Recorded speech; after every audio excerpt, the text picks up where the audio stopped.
Are you ready to feel like it's Friday every day? I'm Mark Labriola II, and this is the Friday Habit.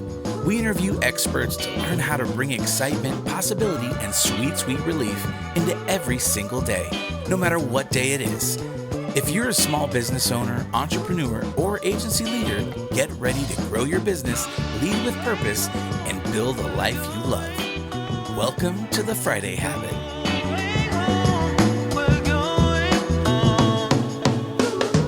Today, we've got Leslie Vanetz on the podcast. She's the founder of the sales-led GTM agency and one of the sharpest minds in B2B sales.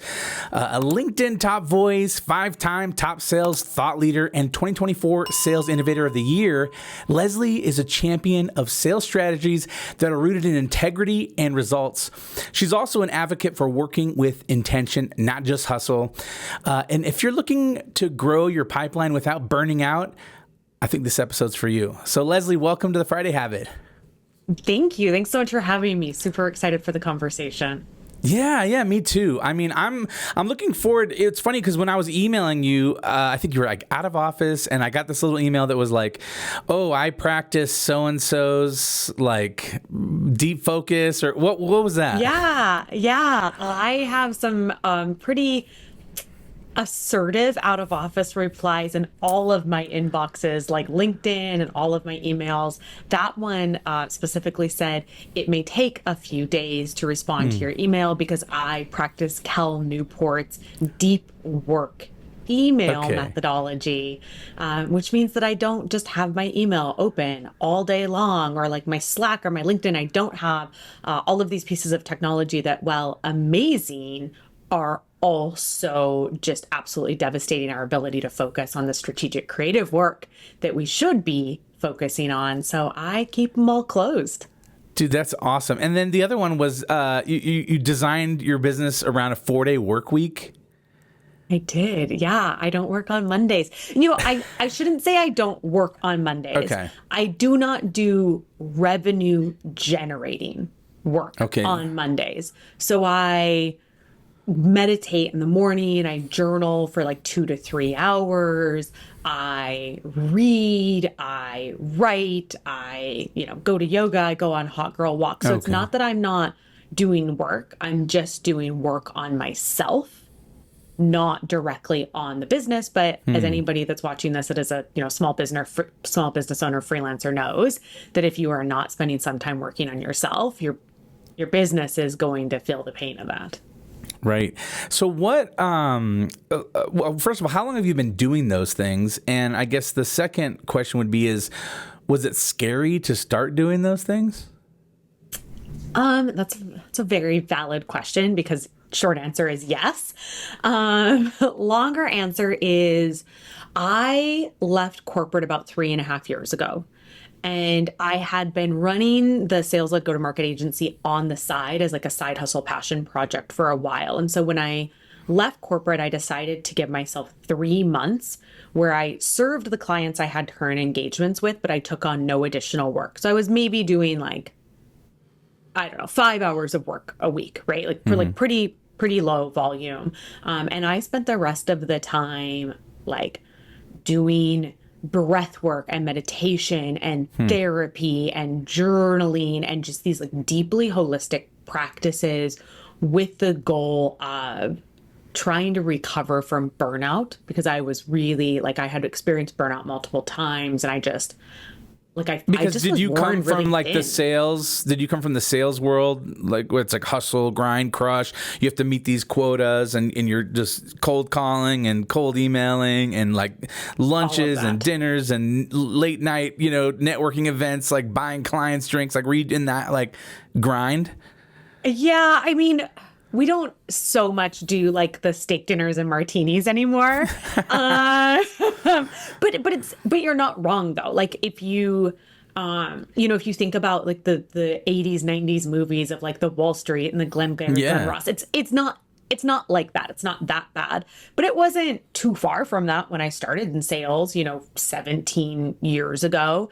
And so it is a profession where you are always in just like hyper stimulation mode. There is always a goal that you always feel like you're kind of behind on. And so you rushing. And, at the time I was both carrying a quota and I was a sales leader because I was standing up the brand in a country for a company. So it was just like making sure that we were getting everything right in this brand new market, that I was hitting quota, that we were hitting the company revenue goals. And that wasn't even one of the times where I burnt out. Like the maybe 3.5 times that I describe as like true burnout where I struggled to get out of bed, those happened in other roles. This was just like a regular high stress sales job selling a great product for a great company. And it was still, you just are in hyper arousal, hyper stimulation all the time. So I knew that when I left, before I really launched as a full-time founder, I wanted to take some time to just ask questions like, hey, which of these habits from 15 years in corporate America serve me? And what I want to take into my own business when I get to set the rules, and which do I maybe want to leave behind? And one that I chose to leave behind was that Monday mentality of like, you got to get up and at 8 a.m. you need to be like ready to grind and on the phone. At your desk, yeah. Correct. I just realized that didn't serve me. And so I said, no, thanks. Yeah, no, I like that. And that's something that we kind of do here at Brand Viva. I think about, I like going to the gym in the mornings. I like taking my kids to school. And so like usually I can do all those things and get to the office around 9:30. And so my thought is like, why would I make my team get here like at 8 o'clock and say, hey, you got to be at your desk, like starting to work. When myself, I don't even want to get to the office till like 9:30 and start meetings till 9:30. So, I've kind of tried to set that culture, here too, where it's like, technically like my payroll company is always like, all right, like you guys work a 32, 35-hour work week when a work week is typically 40. Like they can't wrap their brains around like, well, why are you doing that? I'm like, well, because I think it just creates a more laid back and a little more comfortable culture here of, being able to come to work and do your work while you're here and then have a little bit of, balance to where you're not always feeling like someone's watching me or, because I really value autonomy and freedom and stuff like that. And I've worked jobs where, it's like there's that passive aggressive comments of like, oh, it must be nice to take so much time off or like certain like you're like, I thought there was an unlimited vacation policy. Right. It's so true. And you hit on a word that's so important, Mark, because you said autonomy, and that level of autonomy to give people some freedom in understanding how they work best. It both creates psychological safety, and in a job like the work we do where we have to be deeply creative, I also think it just fosters a more creative environment. Like it lets those creative juices flow more naturally. Yeah, no, totally. So what got you into sales originally? Like, were you just like a rock star sales chick, like your whole life, little kid selling, ketchup popsicles to ladies in white gloves and just, crushing it, or what was your journey? No, quite the opposite. I was really turned off on the idea of sales as a profession because of those historical narratives about salespeople just being like liars and manipulative. Like I could sell snow to an Eskimo, like that sort of nonsense, right? And so I had ingrained that, and I thought that sales as a profession meant lying and cheating and manipulating and who knows what other like deeply toxic behaviors. And so I grew up in Montana, and I moved to Montana with Chicago without a job. So like from my, town of 60,000 to the city of 6 million, and I was committed to make it work. And at the time, naively, I thought that I would use the degrees that I had just gotten in college to get my post-college job, right? We often do that. And I was applying for all of these jobs where like the best ones were offering me $30,000 a year. And if I just was incredible, 5 out of 5 best employee, I may be eligible for an up to 3% pay increase in a year. And it like really pissed me off. I was just like, that doesn't feel right. Like know that I work hard. I know that I will bring an outsized impact to the organization I work for. And I don't, that just doesn't feel right. Like these companies shouldn't get that much of my like mental and emotional, physical energy and not have to reward me in a commensurate way. And so I didn't grasp at the time that the answer was sales, but I was interviewing for a lot of jobs. One of them that I interviewed for was a sales job at a global business intelligence company.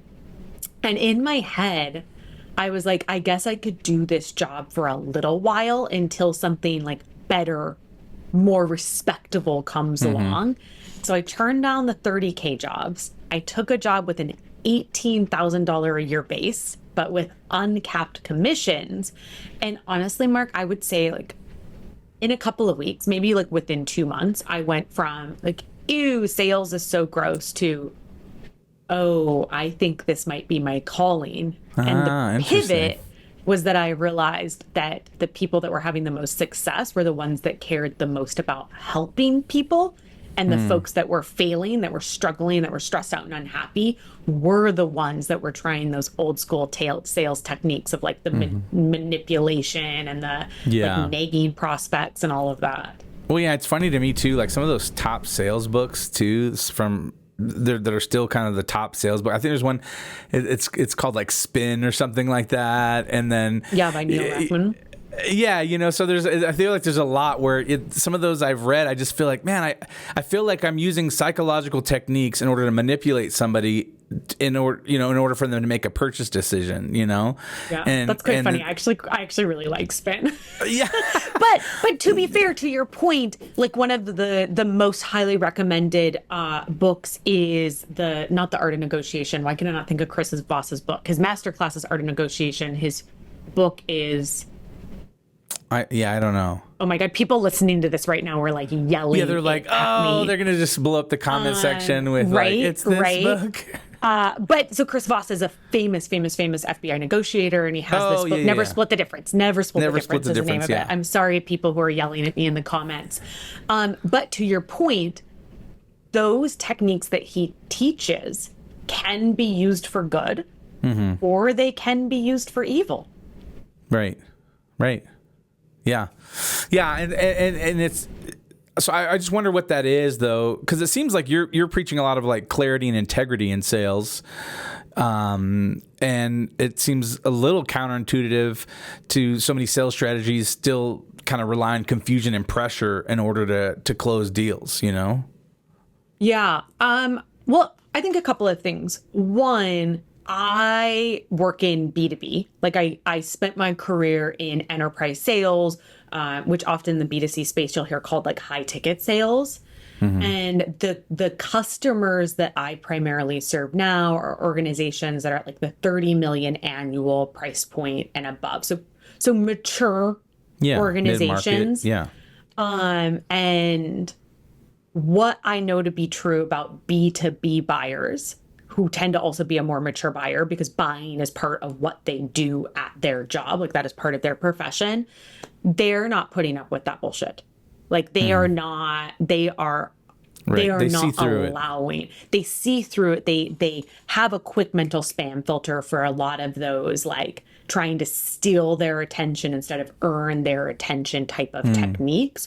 So it's not that we don't see it, but I find that we see it more in B2C sales and business to consumer sales, and in just like more transactional one-off sales where you don't need to try to sell to the person again, or it's not a subscription model, or there's not an opportunity to like land and expand the business that you're doing with them. So it's not that we don't see it, but I think it is more siloed. And we still, even in like B2C and those more transactional types of sales, don't see it as often. But it unfortunately still exists. Yeah. All right. I want to talk some tactical stuff, especially kind of, A lot of our listeners are solopreneurs and they're small business owners and things like that. And so I would love if we could maybe kind of gain a little bit of insight or a little bit of your knowledge. You could kind of help us be more successful when closing, deals. I think when I first started my company, for instance, a decade ago, it was a very like one-to-one. I was finding small, just small businesses, solopreneurs, people who are kind of entrepreneur in that entrepreneur space. And then as I grew, I started reaching kind of more that mid-market range and then I started to understand kind of budgets of like, oh, this client who has this budget is a ideal client for me because I feel like at that range, we can provide a really great service and be a larger value to them opposed to somebody who's a little bit, down the rungs of $1 million to $5 million a year kind of, range. And it was more of that mid-market 15 to 30 million where it was like, oh, we can really provide way more value to these guys for what they're needing. And so I guess if you could kind of maybe walk us through a little bit of the sales-led GTM, like what that actually looks like for a solopreneur or a small business with kind of a lean team. Yeah. Here's what I would recommend. And this is not like I serve like large B2B organizations, so this is a little bit different than what I would recommend to them. But as a solopreneur myself and as somebody that does a lot of advising with founders who are in that founder-led sales motion, right? Like as a business owner, you are still right. You're trying to get VC money. You're trying to raise funds. There's a lot of stuff that you're doing. Especially I see we work with SaaS companies. The sales. Exactly. Yeah. What I would recommend is to first start with a bit of a mindset pivot, because one of the biggest mistakes that I see is for whatever reason, we feel like we need to contact every single person who could potentially buy from us and do it tomorrow. Right? Yeah. I don't know where this comes from, but it's so common, right? I've even struggled with that. Like as the person that teaches that, I've like felt it in my bones. I've been like, no, you know that's not correct, but it's this sort of like innate urge. And I think part of it is because we're really excited about the work we do and we are excited to get out into the world and talk to people about it. But what happens is that by taking that kind of like boil the ocean, I need to talk to everybody, I need to do it tomorrow mindset, we end up cutting corners. We end up sending like really generic messaging out. We talk in very like product or like service centric language instead of product or customer centric language. And so then the work we are doing, we don't really get results from it because it just kind of falls flat. Like it's very easy to ignore. And that's so true. And it's funny because it's like, it's so common, I feel like, with kind of those startups and the CEO is just eager. It's like, okay, I have this burn rate and I need to make this impact fast. And sometimes they're always putting the cart before the horse. And then they're constantly shifting from one strategy to the next, trying to see what sticks. And it's like, we've lost so much traction and time just because if we would have just done a little bit of strategy to start, if we would have really narrowed down our personas and kind of took this systematic approach to our marketing, we could have been way more effective. But then here we are 6 months later, bouncing from one thing to the next. And I've worked for companies where the CEO has kind of been that, like, you're worried Monday morning because he's going to have this new idea and we're going to have to pivot and it destroys everything that we did, the weeks before. You were seeing me laugh because that is like a tale as old as time, right? You're so right. You're so right. So here's what I would suggest people do instead. Like, first acknowledge that is a common mindset. I don't know where it comes from, but like, you're not alone, but you also need to acknowledge that is not a sustainable way to build a business. To your point, like, you were going to be spinning your wheels. I think it comes from a place of fear. A fear and worry. Like, really, when I really analyze that or look at it, I'm thinking it's because the leadership is worried that their ship is going to sail or the time's going to pass. And so I think being erratic like that really comes from a place of fear. It's a scarcity mindset for sure. Yes, totally. Yeah, absolutely. But more is not a strategy, and more activity doesn't equal more leads. If the activity isn't, intentional, like if it isn't relevant to the person that is receiving that outreach. So what I suggest folks do instead is niche down, but like I hesitate to use the phrase niche down because I think it kind of gets overused. There's riches in the niches. I know. So like what I suggest people embrace is the understanding that, like, let's say they have a list of 5,000 people that they want to go after.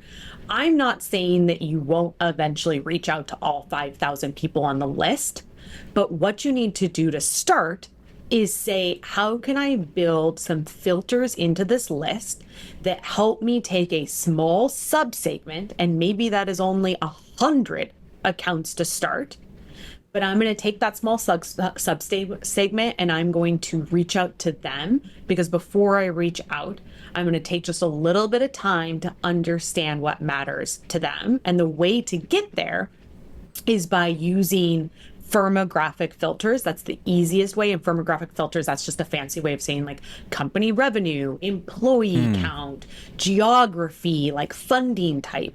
And so don't think about who you want to sell to. Think about the outcomes that you are most able to deliver for people.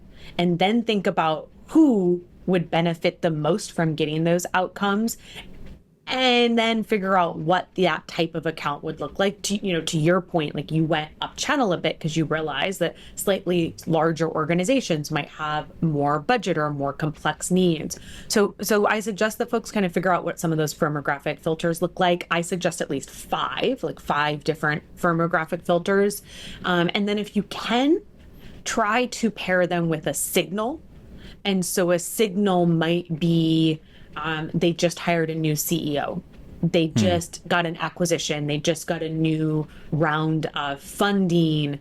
They just made a huge pledge or took on a new brand partnership. Like something happened that makes it not only the right type of account for you to deliver outcomes for, but you also are like, now's the right time because I think XYZ has changed internally based on this signal. And that's a really good place to get started. Yeah. What about kind of a lot of people probably have pipelines, that they're out there and they're rolling. And so I guess what does a perfect pipeline look like to you? And then what is the first thing when you're diagnosing kind of a broken pipeline? What are those things that you're looking for?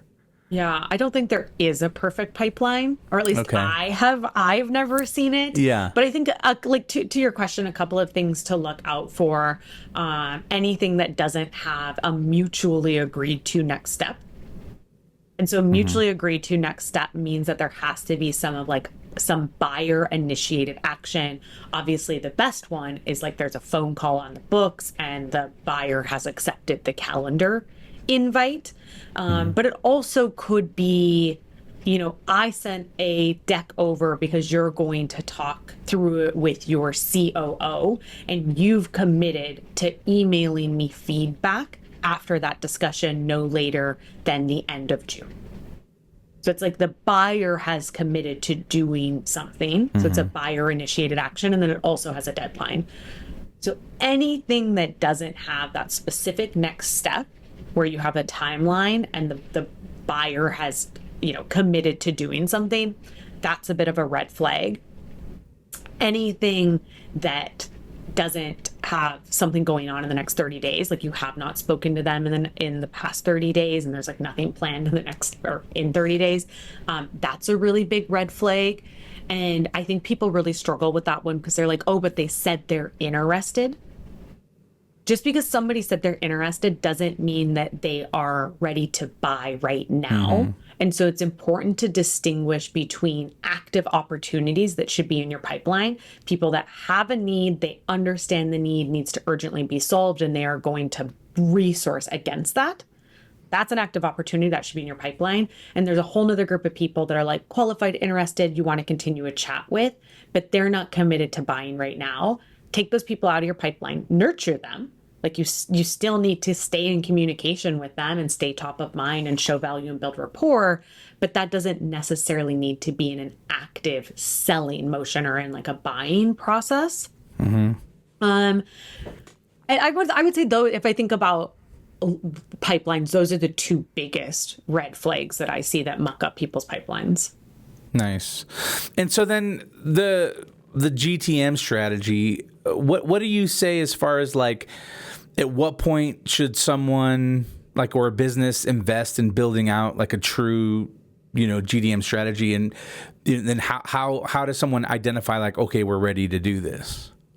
You're already doing it if you're listening to this podcast.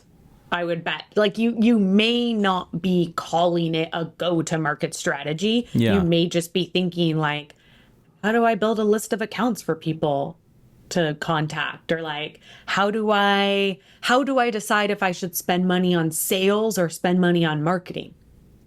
Like if you are asking those types of questions, you are already starting to develop your go-to-market strategy. Yeah. Right? Yeah, that and totally so I think makes sense. totally right. And I think that because we use like fancy lingo like go to market, that maybe folks think something like a go to market strategy is not like in their grasp. But it is. So I would say that you as your a business owner or freelancer, you're starting your go to market strategy from day one.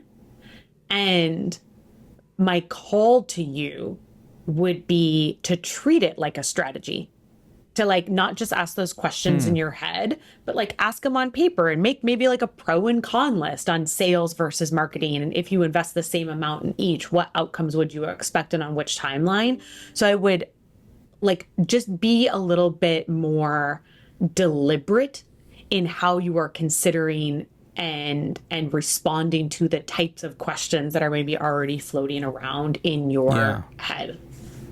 But you need to have space in order to do that. And if you're working 90 hours a week, 5 days a week, you can't do that. Yeah. So you got to make the space. It's like something that I hear folks talk about a lot is the difference between working in the business and working on. Yeah, we talk about it all the time. Right? Yeah. You're like, yes, that sounds familiar. And I get it. Like I immediately my brain goes to when I was employee number one at a bootstrap startup and I was working 80, 100-hour weeks every single week. Like I was like clawing to keep my head above water. But I also knew that without holding time, like blocking time in my calendar where the only thing I did was think. Yeah, have you read The Road Less Stupid by Keith Cunningham? No. Oh, you need to read that book. It's a great book. I got it back here on my shelf. But he talks about thinking time and like, blocking to have thinking time. It's great. I love that. Yeah, The Road Less Stupid. Oh my gosh. The Road Less Stupid. I love to read. I love to read so much. I wrote a book and I host a book club. Maybe I'll do that for my book club. Oh, that'd be great. There you go. Oh, that could be a good one. Yeah. Okay. Thank you. Yeah. But it's that important. It's that important that you immediately thought of a book where that was like a foundational idea. And I'm not saying that it needs to be an entire day. Like, I'm not saying you need to take a whole Monday to just think. That might not be accessible to you, but you better believe that if you're not at least spending, an hour every Friday, that you're kind of screwing yourself over because you might be chasing those short-term gains and some short-term wins, but you are doing it at the expense of creating a durable business model that will support you long-term. Yeah, totally. What about, I think this is one thing that I've struggled with, and the more, as we get around, and Ben, my co-host on the show, he recently sold his company. And so I've been thinking about this more, and it's really that founder-led sales. And I kind of hear this a lot around, like, where it's like the founder of the company gets caught like in the weeds of doing the sales, and then it's hard for him to like work himself out of that and even delegate it, Do you have any thoughts or suggestions around that aspect of it? And like, when is it time to bring somebody in to start doing sales for you? Yeah. First, congrats, Ben. My take is that you should set a customer or a revenue milestone And at that milestone, you should start separating yourself out of the sales process. And so often in B2B, at the price points that I deal with, which are like 20K to 100K plus, but like starting sort of at like that 20K price point, we often talk about a 10 customer milestone. But if you start doing like more transactional or more like PLG motions, product led growth motions, where people can sign up for a free account, you might be looking at, 30, 50, 100, but figure out what that either logo acquisition or revenue number is. And so let's just work off of 10. Once you have closed those first 10 accounts yourself, what that tells you as a founder is like, okay, I have some product market fit. I have a little bit, I have a little bit of revenue coming in the door. Yeah. And now it is time for me to repurpose that revenue to things that I can take off my plate. And what I see founders rush to do is fully replace themselves like overnight. And so they will hire like, 2 AEs or 3 AEs. And then it doesn't work out because those AEs don't have the processes. That founder didn't make anything that was repeatable. Like they just closed 10 deals, and they closed 10 deals with complete control over like the price point and the roadmap. And they probably were mostly like from the network, referrals, introductions. And so nothing about what happened in those first 10 deals is repeatable. And so like the founder really has to acknowledge that the next thing that they are going to do is not to suddenly scale a sales team. It's they need to start figuring out how to make parts of the process repeatable. And so what I recommend to my clients is that they first hire somebody that can help with the outbound prospecting. So they will continue to own the sales calls and like that middle funnel, bottom of the sales process for a little bit longer, but they won't be doing any of the outbound any longer. And so they can either hire like an SDR that comes in and it's somebody that has chops for like the ability to understand what the ICP is, to build lists, to, create sequences and to run them. But even with that being said, those like an SDR does not, they're not like a copywriting expert. And so even founders fall into a lot of traps with like, I hired an SDR and their sequences aren't getting any results. And I don't know why. And then I look at the copy and I'm like, well, because it's just atrocious. Like, because it couldn't be worse because you hired somebody. And again, you don't have any standard operating procedures. Like you don't know what good looks like. And you just hoped that this like 26-year-old with, with like very limited overall like work and sales experience was going to be able to like stand up your GTM for outbound for you. So I think like what I'm trying to say is start as a founder extricating yourself from the sales process. Like once you get a few of those logos, some of that revenue under your belt, but do not fall into the habit of thinking that you can just remove yourself from it overnight. Figure out who you can hire to replace specific parts of the process, and then do that with an understanding that they will still need support figuring out how to make things repeatable and how to make things into best practice for your organization. That's great. That is gold right there. So, I mean, I know that's going to encourage a lot and inspire a lot of people, and maybe even just that light bulb of like, oh, okay, I need to do it this way. Because I think that is one of the biggest things is that we lack so many systems and processes, and even documenting like the SOPs, like you were saying, as far as like, documenting some of these things. And that's one of the things that I've been thinking about too at Brand Viva, as I'm thinking of, what it would look like in the next 5 to 7 years to kind of remove myself from the business. It's like, okay, we need to have really great SOPs. We need to have really, great pipelines and ways that we're generating leads and all this stuff. And so there's like a lot of groundwork that needs to take place. And almost, it's nice if I lay it out all on a map. It's like I can kind of see like all the things that have to make this machine go in order for it to, get valued. Yeah, absolutely. That's an exciting goal.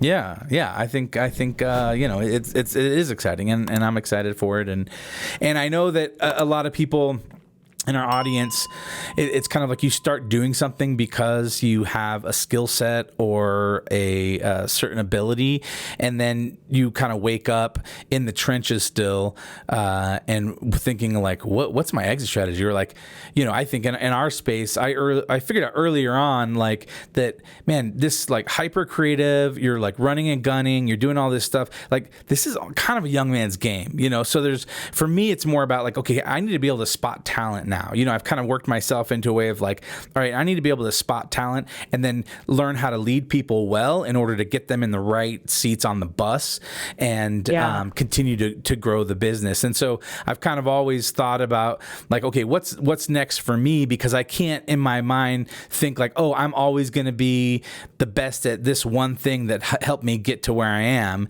It's like now I have to learn new skills and develop in new ways so that I can take the business and continue to grow it, to the next level. So I'm curious. I wonder if people listening would humor me because I'm curious if they'll drop comments about where they are on the spectrum from like committed solopreneur through to like scaling and then even like looking at an exit plan. Because for me, I am a solopreneur. Like I do not want to have W-2 employees. I do have like 9 to 12 freelancers or right. Like you got contractors, people that are working with you. Yeah. Right. Like it's not that I don't have a team. I'm not just here like doing it by myself. I'm not a self-made man. Right. But I do not want W-2 employees. Right. I do not want to scale my business in that way. Like, sure, I want to scale profit margins and I want to find new ways I would say to be able to take me out of the business and like, okay, do I ultimately, the book is a perfect example, right? Yeah. Now I have this way to share my knowledge with people that doesn't require me to constantly be showing up. Right. And it's also a bit of a demand gen where people can read the book and vet whether or not they think the way I approach solving these problems feels good and right to them. So it's like, how can I scale the business by finding more opportunities that have high profit margins by creating a demand gen system that gets me access to more of those opportunities and then creating assets that can remove me from parts of the process where like I don't necessarily need to be the one to do it. Right. Like, well, it's like creating like an online course or some other type of, you're building up your personal brand in such a way that you can then create these products and services that generate income, maybe with you not even having to do anything. Totally. Yeah. And I wonder where the audience is on that spectrum between like where you're going. To hear that too, which is like so cool because you've like built a business and you have employees and now you're looking at an exit in 5 to 7 years. And I feel like what you have built and the questions that you might be asking yourself are so much different than where I'm. Yes, I'm curious where other people are at on the spectrum. Drop a comment for us, folks. Well, and too, I think that I'd be curious to understand too what people's goals are. I know, like when I first started Brand Viva a decade ago, it was just a lifestyle business. Totally. It was like I made enough money to pay my bills and support my family and do all these things, and that was good enough for me. Like I didn't think about anything past that. And it was like, I'm just going to keep doing these things. And then business kept growing. And then I needed to like bring on some contractor help. And then we got busier where I was like, man, I should probably just hire some people so they can focus on this thing for me 40 hours a week, And so it's kind of gotten to that place. And so then it's been really in the past like couple years where I've been thinking, oh, like maybe I want more than just a lifestyle business. And maybe I want to, grow it a little bit bigger and then find some way to maybe move on to do something else, after that. So, I'd be curious to kind of see where people are in that aspect too of like, are they just content with a lifestyle business that kind of provides their needs and that's all good? And I think it takes different personalities to do different things. Like some people aren't cut out for that like large growth and leading, big teams. That's why a lot of times, right, CEOs can take a company so far and then the board's like, hey, we need to replace you as the CEO. Like you kind of have reached your usefulness and we need to let someone else kind of take the reins. So I think that's interesting for sure. So give me a sneak peek on your upcoming book. Does that come out this fall or when does the book come out?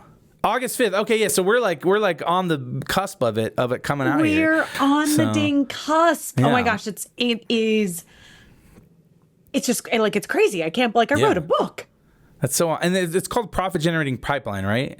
That's right. Profit generating pipeline, a proven formula to earn trust and drive revenue. So it goes through some of the like kind of leadership approach, some of the team culture pieces, and then it maps out the 9-step formula, like the blueprint that my clients pay me tens of thousands of dollars to teach them to do with them. Now I get this opportunity to share it in the book. So I would love if people would check it out. They can go to salesledgtm.com/book. And if they do that, when do you think this episode will drop?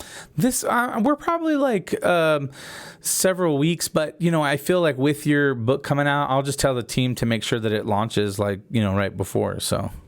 Okay, cool. So if they do that like on or around before August 5th, I have a bunch of pre-launch stuff set up. So if they go to the salesledgtm.com/book website and then they put their confirmation code in, I have like a virtual launch party where I'm giving away over $1,000 in stuff. I have some live launch parties that people can come to for free. My book club. It's like an intimate once a month Zoom book club. And then we also have a private Slack. So I'm inviting people that pre-order into that. Nice. There's a really cool reverse interview, like a behind the scenes with the guy that did the foreword called Andy Paul. And he's a 3-time best-selling Wall Street Journal author himself. Look at you. So there's like a lot of cool freebies that I'm giving away as a thank you to people who are pre-ordering the book because it like really, really, really helps support my goals, which is to launch as an instant USA Today bestseller. And I am on track so far. So let's go. Leslie, crushing it. Yeah, that's exciting. It's exciting. What kind of brought you to this? Was it something that you thought of like, oh, this would be a really good lead magnet, or this is a great, like, I feel like anyone with a book, instantly it gives you credibility and presents you as a thought leader in a space. And so what were some of the things that kind of led up to that? And then I guess what were the ideas that you were kicking around, and then how did you land on this profit generating pipeline? Yeah, oh my gosh. It was actually a really difficult mental hurdle to acknowledge that my voice mattered enough that I should write a book. And I totally get that, right? Because it's even funny I feel the same way when a lot of times I feel like, man, I'm just not as big as I was hoping to be, or like, all these, and then someone's like, are you joking me? Like, people would kill to be like in the position that you're in, and it's like, I don't think I have anything to say. And it's like, are you serious? So it's funny how we kind of can get in our own way and don't recognize the value and things that we have to offer because we just see it as like, well, yeah, that's just what I do. Totally. And I know that we're not alone, because as I've shared that, like, I struggled with self-doubt. I struggled with imposter syndrome when I was kind of like asking myself, I should write a book. Like, would anybody even care about what I have to say? Like, a lot of other people have shared that is, something that like a fear that they have struggled with as well. Let me just say it right here to the camera. If you were thinking about writing a book, please know that you are the only person in the entire world with your unique lived experience and perspective, which means your voice matters, because whatever you're going to write about, you're going to approach it in a way that nobody else ever has, even if you're writing about the same exact topic that somebody has already written about. So the first holder for me was really like just acknowledging that what I had to say will help people. And like, that was a good enough reason right there to put the book into the world. And it, and at the time I was like, I don't know, maybe a couple people will buy copies. And here we are, like, tracking towards to USA Today, bestseller. But I think one of the other big hurdles for me is that I was putting this tremendous amount of pressure on myself to be like, oh, this book has to be like my opus, all of my knowledge. I have to distill it into this book. And I talked to Andy Paul, the guy that wrote the foreword, one of my mentors, and he was like, no. This is just the first book on your bookshelf of books. So just pick one piece of your knowledge, like something that you think people need the most right now, and write about that. And so I love working in the top of funnel. Like, I love helping people with lead generation, because that is the foundation of their entire revenue structure, right? Like, that is what allows them to get their business off the ground and to be an employer, to plan for an exit, or to achieve their dreams. So instead of trying to talk about everything that I know, I just wanted to share this 9-step blueprint that I know will get people from what the heck am I even doing here to that profit generating pipeline. So I zeroed in and just focused on making that really clear and accessible to folks. Can you give us like maybe just a high level, like what are those 9 steps? Like give us like an enticement of like, all right, what is this book gonna like walk us through? Yes. Ooh, buy the book and you will find out. Now, Yeah. well, some of it's what we actually talked about earlier in this episode, that process of refining who your ICP is. And it's really a call to understand that your ICP is not this overarching like umbrella categorization. That is what I would call your sales obtainable market. Your ICP is not one thing. It is different segments of buyer groups, and every single one of them is ideal for a different reason. So it kind of flips ICP on the head, that it's not like, you're ideal because I say you're ideal and I'm going to sell to you. It's, hey, what makes these people ideal in the lens of the outcomes I can help them deliver? Taking that list and then creating segment specific value propositions, and so that you have a narrative of how you can solve the problems that these people are thinking about, or how you can help them achieve the opportunities that they want to tap into. Then once you have that clear list and you have that clear value proposition and the sort of overarching narrative, taking that and making it into sequences. So figuring out what channels you are going to reach these people on, and then building that into a set of strategic outreach, that we aren't over contacting people, under contacting them, like contacting them 3 times and then completely forgetting about them. Maybe I've done that before. Yeah. And that we are using the value proposition to continue the narrative. So it's not like we're saying just one thing over and over and over again. We're really telling a story throughout the sequence. And then it gets into stuff like responding to objections, hosting a great discovery call, active listening, preparing for that. And then, of course, how to make it all repeatable. Yeah. Love it. Oh, that's exciting. I'm going to pre-order my copy. Yeah. All right. We got a lightning round here. So I got a few questions for tactical takeaways. What would you say are 2 to 3 daily or weekly habits an entrepreneur can adopt to keep their pipeline healthy? What are habits that they can adopt to keep their pipeline healthy? Oh, that's actually like a surprisingly difficult question. Well, I think one would be taking time once a week to do that audit where you go through your pipeline and you say, which of these opportunities don't have next steps, and then do something to get a next step in place. And then the follow up to that maybe would be a number 2 is create a system of accountability, where if somebody is not responding to you, if you cannot get that next step in place, acknowledge that this is not where you should be spinning your wheels and spending your time. Remove those people from your pipeline so that you can create more space to have your attention and your energies go to people that are able to say yes to you right now. Okay. What about this one? You've reviewed thousands of cold messages. I'm assuming you've done all this. What makes a cold email or LinkedIn DM stand out in 2025? I mean, because I feel like I get so many of these AI bots, like, quick question, or just the totally randomest things. But like, so what can we do, to really make an impact? Do you think? Well, first, don't ever use quick question. Yeah. So true. So I teach a super simple rule called 110-100 that folks can pretty easily adopt. So make sure that you only have one very clear, concise call to action. What I often see in emails is that people will ask multiple questions and be like, and click this link. And also, do you want to meet? And like, should we meet on Thursday? Let me know if you're even interested. Ask them to do one thing and one thing only, so that it reduces friction. They know exactly what next step to take. So 110-110, optimize the email for the first 10 words, including the subject line, so that you're giving them a reason to click see more and open the email, which means never, ever, ever starting an email with, I hope this email finds you well. Please let that die.